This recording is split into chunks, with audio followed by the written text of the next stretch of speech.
Alors vous avez déjà sûrement lu le titre de la vidéo, je vais donner ma tier list des 10 meilleures chansons communistes ou alors de gauche.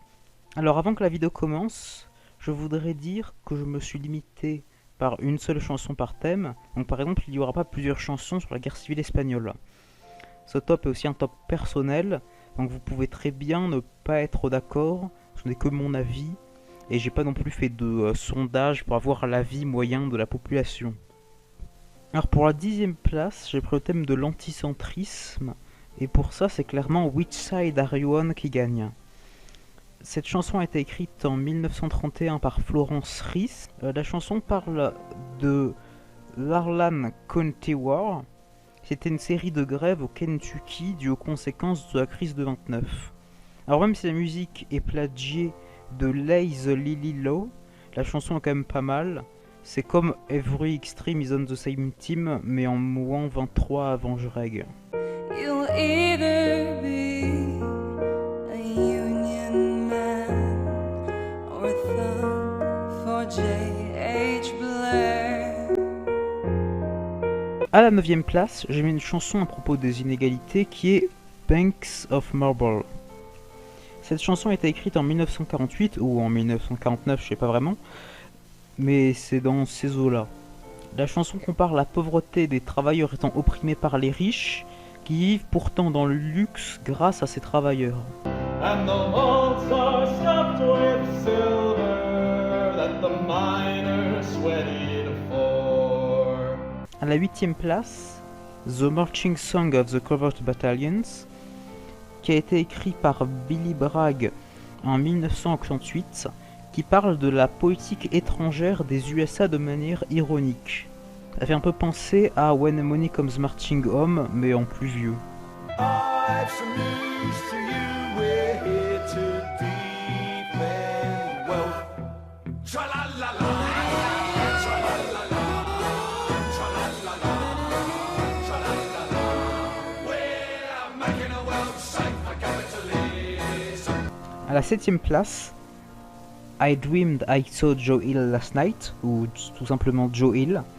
Cette chanson, qui était à la base un poème, raconte un rêve de Alfred Hayes, ou Alfred Hayes, je ne sais pas trop comment ça se prononce, où il rencontre Joe Hill, qui était un militant syndicaliste, alors que celui-ci est censé être mort depuis 10 ans, à la date où le poème a été écrit.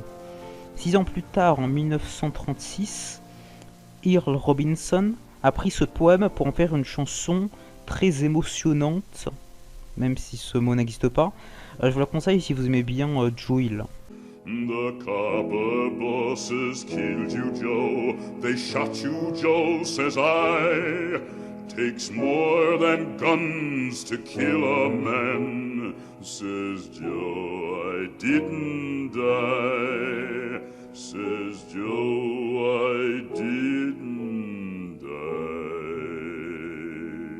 En parlant de Joe Hill, à la 6e place, The Preacher and the Slave, ou Pie in the Sky, par Joe Hill justement. Alors cette chanson est moins communiste que anticléricale, mais vu que c'est Joe Hill qui l'a écrit, ça compte quand même, étant donné qu'il était un militant syndicaliste. Et en plus, Joe Hill a eu le culot de faire cette chanson anti-religion en plagiant la musique de In That Sweet By and By, qui est une chanson religieuse. Bon, par contre, la chanson religieuse originale sur YouTube a environ 5 millions de vues, alors que sa reprise par Joe Hill, on n'a que 100 000, mais c'est quand même une chanson assez qualitative.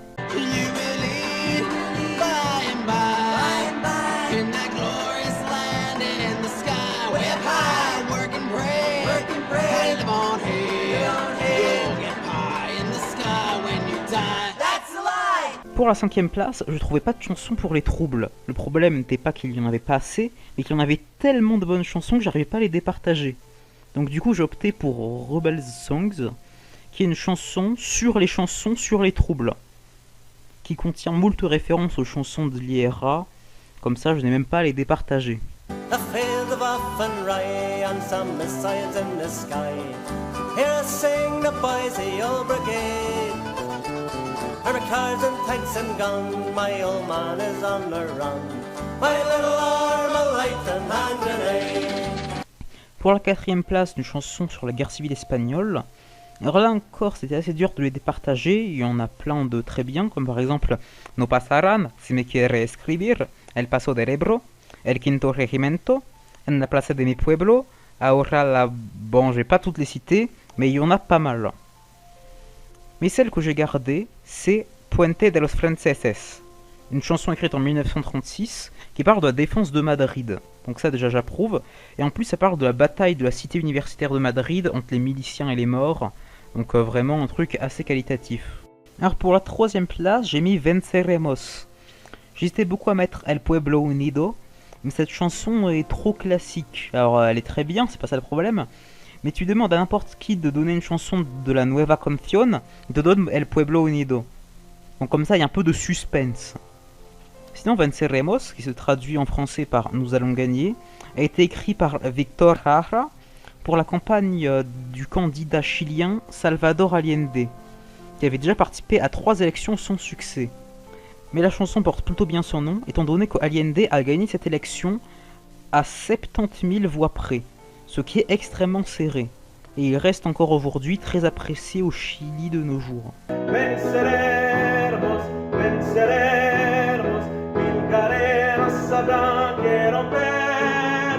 Venceremos, venceremos, al fascismo sabremos vencer. Pour la seconde place, Commonwealth of Toil, une chanson écrite dans les années 1910 parlant d'une utopie communiste où tout le monde vit heureux, en sécurité et en paix. J'ai pas grand chose à dire dessus, mais c'est une chanson pas mal. When the earth is owned by labor and there's joy and peace for all in the commonwealth of toil that is to be. Et enfin, la première place, c'est bien évidemment l'Internationale, la plus vieille chanson de cette liste, et aussi la seule chanson française de cette liste, car elle a été écrite pour la Commune de Paris en 1871. Cette chanson a eu un immense succès à l'international. Elle a été utilisée pour représenter presque tous les mouvements de gauche. Le socialisme, l'anarchisme, le communisme, le syndicalisme et même le social-démocratisme. Cette chanson a même été utilisée dans la fameuse manifestation de la place Tiananmen en Chine, qui était pourtant communiste. Et jusqu'en 1944, l'Internationale a même été l'hymne national de l'Union soviétique. Donc voilà, si vous appréciez ce top, likez. Si vous n'avez pas apprécié ce top, donnez-moi votre adresse et je vous suscite de 3 balles dans le dos.